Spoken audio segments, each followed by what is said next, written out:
మన ప్రభువును రక్షకుడైన యేసుక్రీస్తు నామమున మీ అందరికీ నా హృదయపూర్వక వందనాలు. ఈ వీడియోలో ఆదికాండం పరిచయం. ఆది అనే పదానికి మూలం లేక మొదలు అని అర్థం.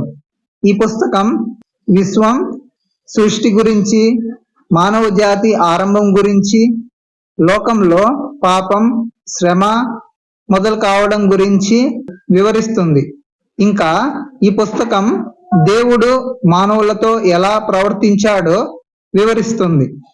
వివరణలు: 1వ అధ్యాయం 1వ వచనం నుండి 2వ అధ్యాయం 25వ వచనం వరకు విశ్వం మరియు మానవుడు సృష్టి వృత్తాంతం గురించి మనం చదవగలం.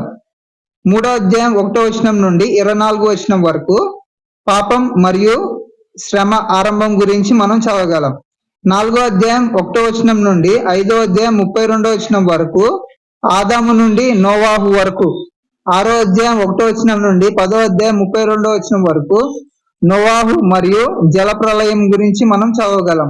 11వ అధ్యాయం 1వ వచనం నుండి 9వ వచనం వరకు బాబేలు గోపురం గురించి మనం చదవగలం. 11వ అధ్యాయం 10వ వచనం నుండి 32వ వచనం వరకు షేము నుండి అబ్రహాం వరకు మనం చదవగలం.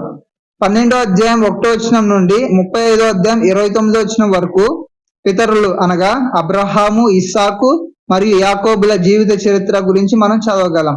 36వ అధ్యాయం 1వ వచనం నుండి 43వ వచనం వరకు ఏశావు వంశస్థుల వివరణ గురించి మనం చదవగలం.